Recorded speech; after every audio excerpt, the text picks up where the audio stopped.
سرخط خبرها: صحبت و مشورت مقامات با مهاجران در فرودگاه دوشنبه.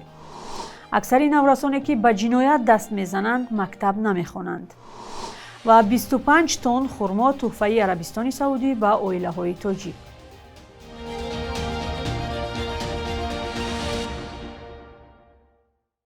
سلام بینندگان عزیز، این برنامه نوید است که با چند خبر از استودیوی دوشنبگی رادیوی آزادی تقدیم شما می شود.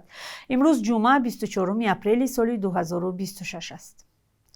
در فرودگاه دوشنبه مقامات با مهاجران برگشته از روسیه و آنهایی که عزم سفر به این کشور را دارند صحبت و ملاقات می‌گذرانند. بنا به اطلاع خدمات مهاجرت وزارت مهنت، هدف از این صحبت‌ها که اکنون همه روزه دایر می‌شده است، جلب مهاجران برگشته به جای‌های کاری خالی و مرکزهای کسب و زبان آموزی در داخل کشور بوده، با آنهایی که برعکس راه مهاجرت را پیش گرفتند مشورت داده می‌شده است که اول برای گذشتن از سنجش شدید در روسیه آمادگی جدی بینند. نمایندگان خدمات در فرودگاه همچنین به مهاجران تاکید می‌کردند که پیش از سفر حتماً با شناسنامه بسنجند و دقیق کنند که آیا حق ورود به روسیه را دارند یا نه. برای این به تاکید خدمات، مهاجر باید با نمایندگی خدمات شناسناموی روادید وزارت کارهای داخلی روسیه در تاجیکستان که در بینای خدمات مهاجرت جایگیر است مراجعت کنند و تنها بعد به سفر برآیند. با مهاجران همچنین درباره قاعده و قانون‌های نوی روسیه معلومات می‌دادند. این صحبت‌ها و دعوت جوانان به کار در داخل کشور در حالی است که مهاجران بارها گفتند به دلیل معاش کمی کارهای پیشنهادی در کشور مجبورند در هر شرایط و حتی توکلی راه مهاجرت به روسیه را پیش گیرند.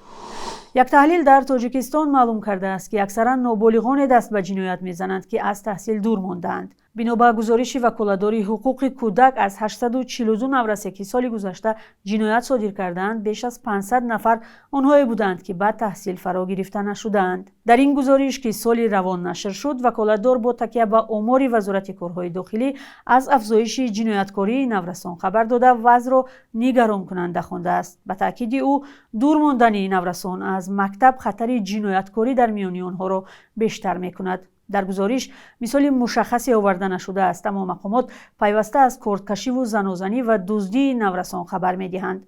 امبودسمن تاجیک همچنین جنایتکاری نسبت نابالغان را هم تشویش‌آور خوانده گفته است در این دوره نسبت نورسان 1440 جنایت از جمله آدمکشی، تجاوز به ناموس و حرکت‌های بداخلاقانه صادر شده است. نگرانی وکالتدار حقوق کودک از دور ماندن نابالغان از تحصیل در حالی است که وزارت معارف تاجیکستان این موضوع را حل شده خوانده گفته بود کودکان پورا به مکتب فرا گرفته شدند.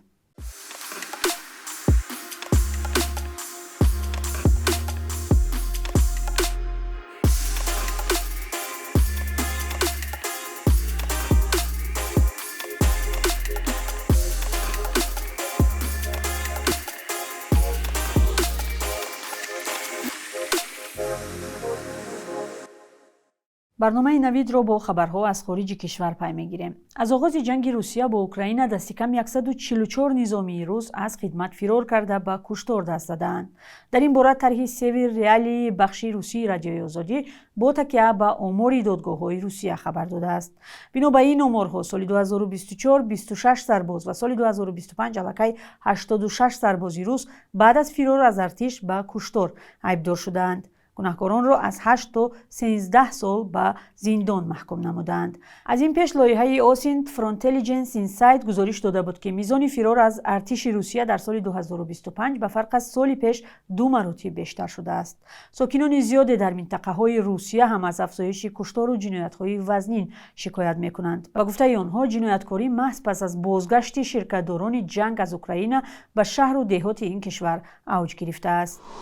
مارکو روبیو وزیر کارهای خارجی ایالات متحده روز پنجشنبه گفت با وجود نزاع بین دو کشور، واشنگتن مخالف شرکت تیم ملی فوتبال ایران در جام جهانی فوتبال 2026 نیست.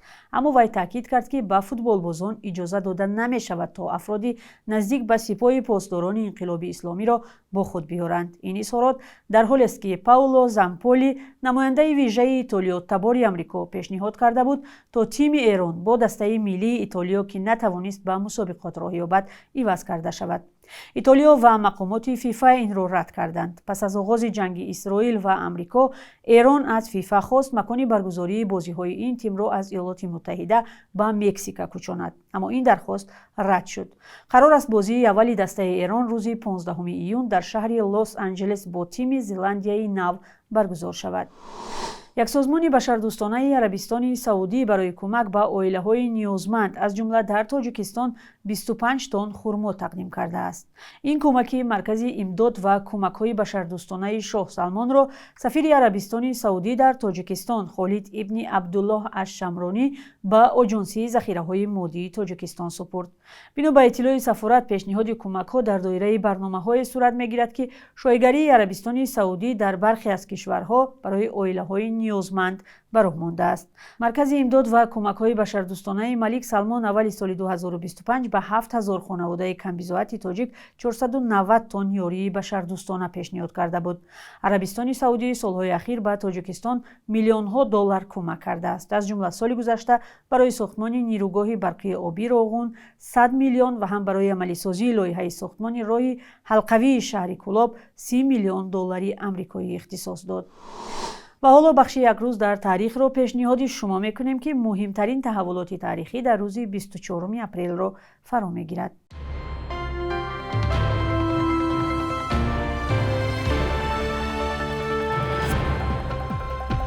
در اوج اشغالگری‌های آسیای مرکزی از طرف روسیه در عصر 19 سال 1867 به بخش عمده از قلمروهای امروزه آسیای مرکزی عنوانی گنرال گوبرناتوری ترکستان داده و از جانب روسیه پادشاهی تصرف گردید. روسیه که با انگلستان برای نظارت بر منطقه رقابت شدید داشت، سالهای 1867-68 خانگری خوقند را تارمار کرد و حاکمان بخارا و خیوه هم صاحب اختیاری خود را از دست دادند. در این جنگ‌های چند ساله نزدیک 300,000 کس کشته شد. بعد تبدلات بلشویکی اکتبری سال 1917 این قلمروها رسما چون جمهوری‌های شوروی سوسیالیستی ولی عملاً زیر سلطه روسیه به هیئت SSSR شامل کرده شدند. 24 اپریل سال 2013 سوختار در بازار فراوان شهر قرغان‌تپه باختری امروزه صاحب 80 دکان را مفلس و قرضدار گذاشت. یکی از کلانترین بازارهای جنوبی تاجیکستان دست کم 3 دفعه سالهای 2012، 2013 و 2022 شاهد سوختارهای پرآسیب شده است. سوختار در بازارهای نقاط دیگری تاجیکستان هم بارها رخ داده است، ولی اکثر وقت جبران زیانی رسیده به صاحبکاران و برقرار کردن تجارت آنها از مسئله های بحث برانگیز میماند. 24 اپریل سال 1928 زادروز آوازخوان مردمی شومخور آدینبیکوف است که در 67 سال عمرش چون عضو پیشبری دسته هنرمندان زیر رهبری اکاشریف جورایف نام برآورد. با اجرای آهنگ‌های تشنیس درخت دوستی نمیپرسد هیچ معروف شد. حافظ خلقی تاجیکستان عنوان گرفته در فیلارمونی دولتی تاجیکستان کار کرده است. صبح امروز در برخی از بانک‌های تجارتی تاجیکستان ارزش 1000 روبل روسی به 125 سومانی برابر شده، 100 دلار آمریکایی 935-936 سومانی معین شده است. قربی رسمی بانک ملی تاجیکستان برای امروز چنین تعیین شده است.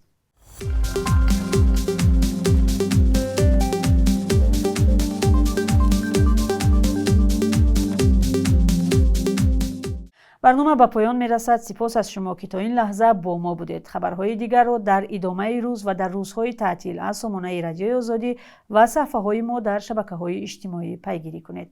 روز و روزگارتان خوش و خدا نگهدار.